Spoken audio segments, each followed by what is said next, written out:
주님께서 여러분과 함께 또한 사제의 영과 함께 요한이 전한 거룩한 복음입니다. 주님 영광 받으소서.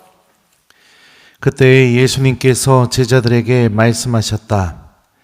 이제 나는 나를 보내신 분께 간다. 그런데도 어디로 가십니까? 하고 묻는 사람이 너희 가운데 아무도 없다. 오히려 내가 이 말을 하였기 때문에 너희 마음에 근심이 가득 찼다. 그러나 너희에게 진실을 말하는데 내가 떠나는 것이 너희에게 이롭다. 내가 떠나지 않으면 보호자께서 너희에게 오지 않으신다. 그러나 내가 가면 그분을 너희에게 보내겠다. 보호자께서 오시면 죄와 의로움과 심판에 관한 세상의 그릇된 생각을 밝히실 것이다. 그들이 죄에 관하여 잘못 생각하는 것은 나를 믿지 않기 때문이고, 그들이 의로움에 관하여 잘못 생각하는 것은 내가 아버지께 가고 너희가 더 이상 나를 보지 못할 것이기 때문이며, 그들이 심판에 관하여 잘못 생각하는 것은 이 세상의 우두머리가 이미 심판을 받았기 때문이다. 주님의 말씀입니다. 그리스도님 찬미합니다.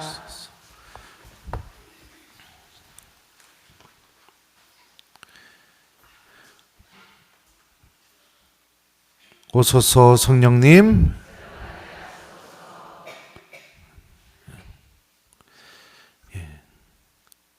보호자께서 오시면 죄와 의로움과 심판에 관한 세상의 그릇된 생각을 밝히실 것이다. 안녕하세요. 우리 삶을 살다 보면 이별을 해야 되는 순간이 있어요. 그죠? 그리고 그 이별이 오지 않았으면 하는 마음들이 더더욱 그 이별하는 순간에 더 슬프게 우리를 만듭니다. 근데 삶을 살면서 때로는 우리에게 이별이 없으면은 그 삶이 더 발전되지 못하고 더 안 좋은 결과로 이렇게 떨어질 수가 있습니다. 예를 들면 제가 신학교에서 7년 동안 살다가 거기서 사는 게 너무 좋아가지고 신학교와 이별하지 않으면 어떻게 될까요? 신부님이 될 수가 없겠죠. 그죠? 그리고 또 유학 갔는데 거기서 공부하는 게 너무 좋아가지고 한국으로 돌아오지 않으면 어떻게 될까요?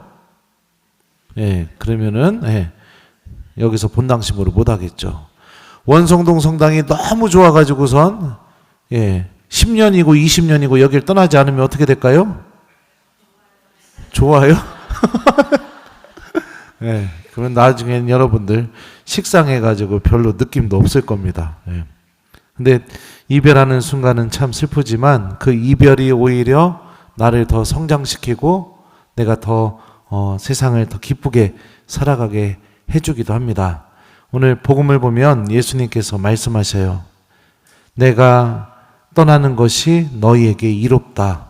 내가 떠나지 않으면 보호자께서 너희에게 오지 않으신다. 그러나 내가 가면 그분을 너희에게 보내겠다. 이렇게 말씀하시죠. 예수님께서 바라신 것은 제자들이 언제나 예수님의 치마폭 안에서 살아가는 것을 바라신 게 아닙니다. 그죠?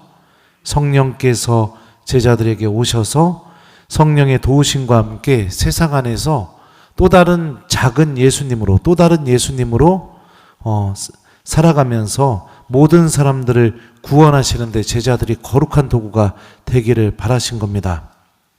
성령께서 오시게 되면 예수님께서 세 가지 사실에 대해서 밝혀주신다고 오늘 복음에서 말씀하십니다.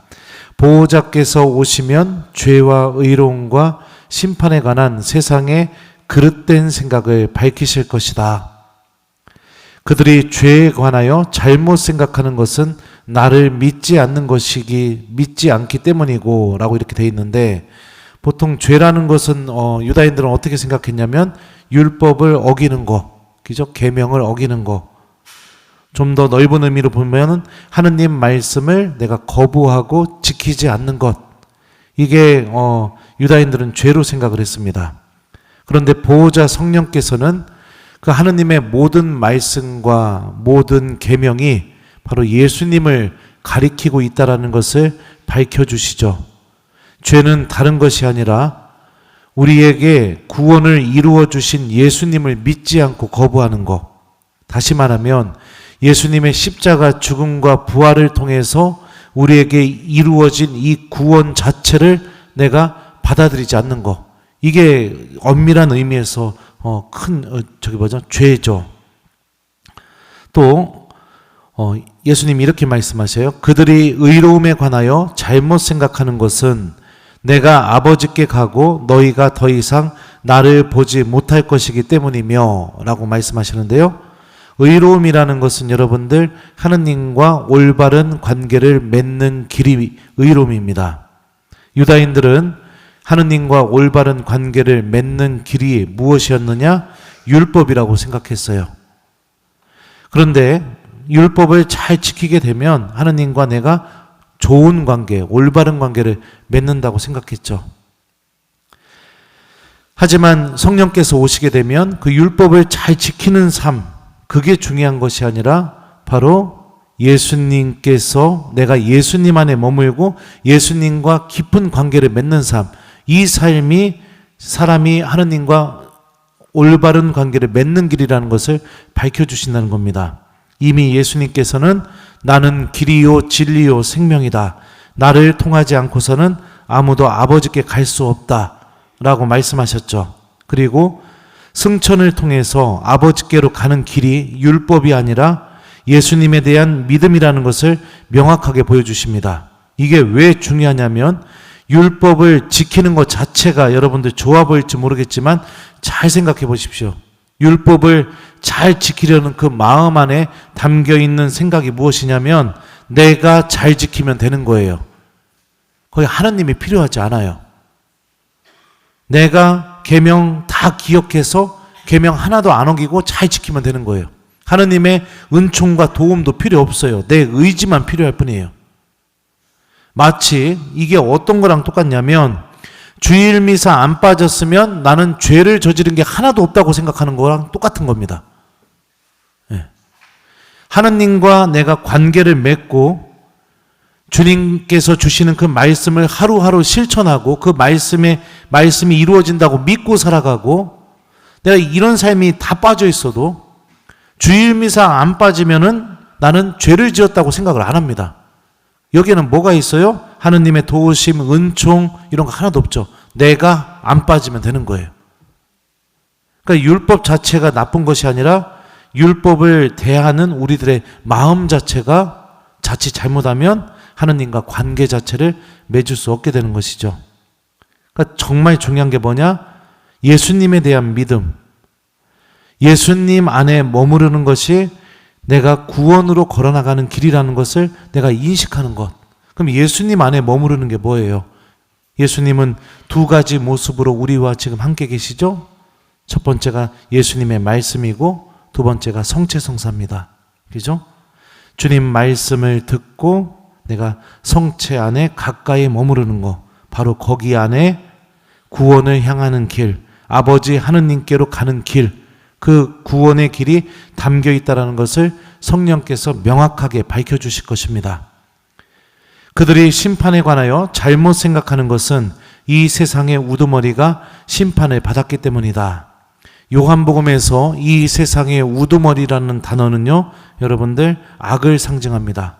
그리고 악이라는 의미, 악마라는 의미, 이 디아블로스라는 이 단어가 갖고 있는 어원적인 의미는 어디에 붙어 있는 것을 떼어내서 집어 던져버리는 거. 이게 악마라는 단어가 갖고 있는 어원적인 의미예요.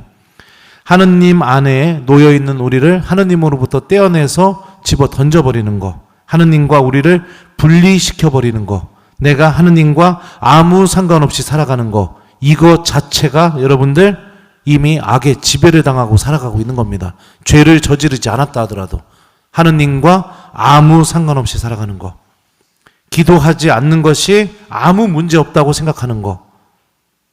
주님의 말씀을 듣지 않고 살아가는 것이 아무 문제 없다고 생각하는 거. 일상의 삶 안에서 하느님과 함께하는 시간이 단 1초도 존재하지 않았음에도 불구하고 그 삶이 아무 문제 없다고 생각하는 거. 그게 이미 악의 지배를 당하고 있는 사람의 모습인 거예요.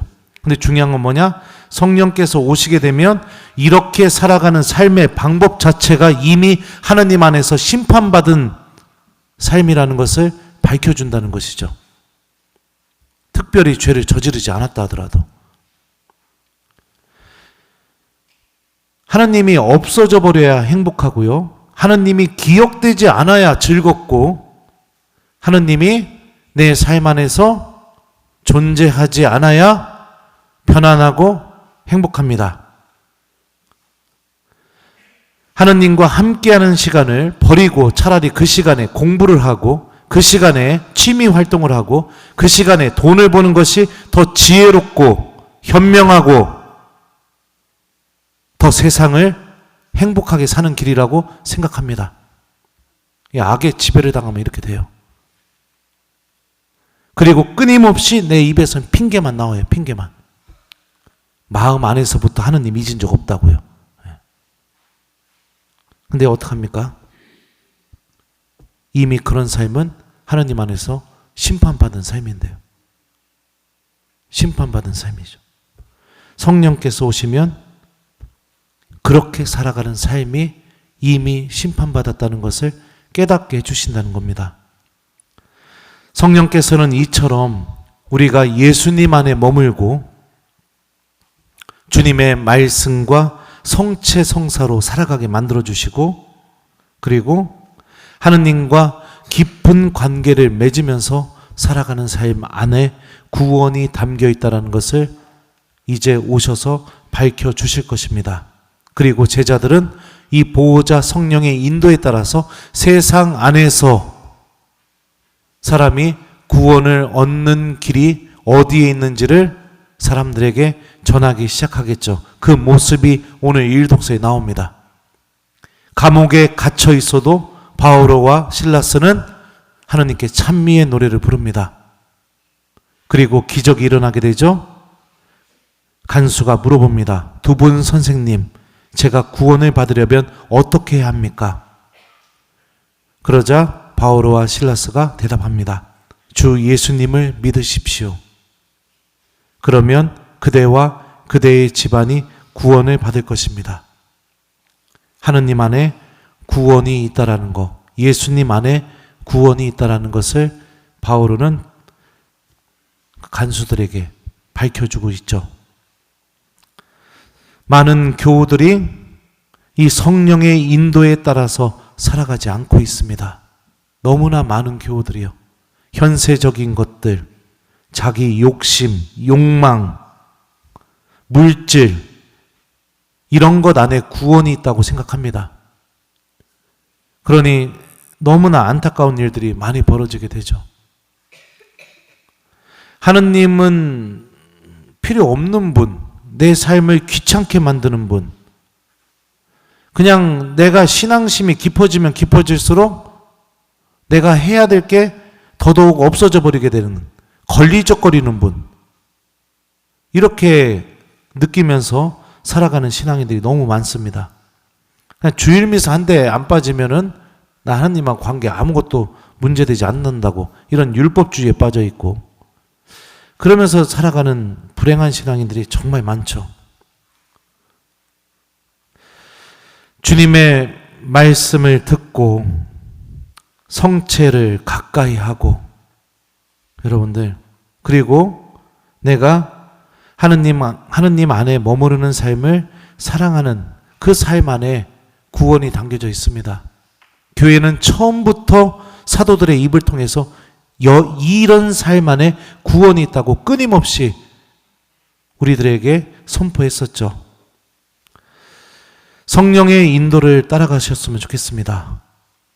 세상의 인도, 악의 인도, 하느님이 없는 그 어둠의 인도를 걸어가지 마시고 성령의 인도를 따라가셨으면 좋겠어요. 성경은 증언합니다. 주님의 말씀을 듣기 시작하게 될 때 성령께서는 그 말씀을 듣는 믿음 안에 반드시 힘을 드러내시고 함께 계셔 주신다고 성경은 증언하고 있죠. 만일 내가 기도하는 것이 너무 귀찮고 하느님과 함께하는 시간은 너무 나에게 어려운 시간이고 차라리 그냥 하느님하고 아무 상관없이 살아가는 게 너무 즐겁고 평화롭고 행복하고 복음적인 가치를 실천하는 것보다 모아놓고 쌓아두고 내 욕심 다 채우고 그러고 살아가는 게 더 중요하고 내 일이 더 중요하고, 물론 일하지 말라는 얘기 아니에요. 근데 하느님은 내 삶 안에 그 어디에도 있을 자리가 전혀 없이 그렇게 살아간다면 여러분들 하느님 알고 있으면서도 결국에는 주님께서 주시는 그 구원의 주인공이 될 수가 없습니다. 그래서 하느님 말씀 들으라고 제가 누차 말씀드리는 거예요. 말씀을 듣기 시작하게 되면 성령께서 힘을 드러내시기 때문입니다. 이거는 성경이 증언하고 있는 진리이고 이 진리를 그대로 따라서 체험한 저의 증언이기도 합니다. 우리 모두 보호자 성령께서 우리와 함께 계시다는 것을 기억하면서 악의 인도가 아니라 성령의 인도를 따라 살아가는 신앙인이 되었으면 좋겠어요. 악은 끊임없이 우리들을 하느님과 떼어놓으려고 부단히 노력합니다. 악마가 가장 원하지 않는 게 뭘까요? 내가 변화되지 않는 것. 고해성사 봐도 용서받았어도 하느님의 은총 입었어도 변화되지 않는 것. 주님 말씀 들었어도 변화되지 않는 것. 미사에 나왔어도 변화되지 않는 것. 그 어떤 하느님의 은총을 입었어도 절대 바뀌지 않고 변화되지 않는 것.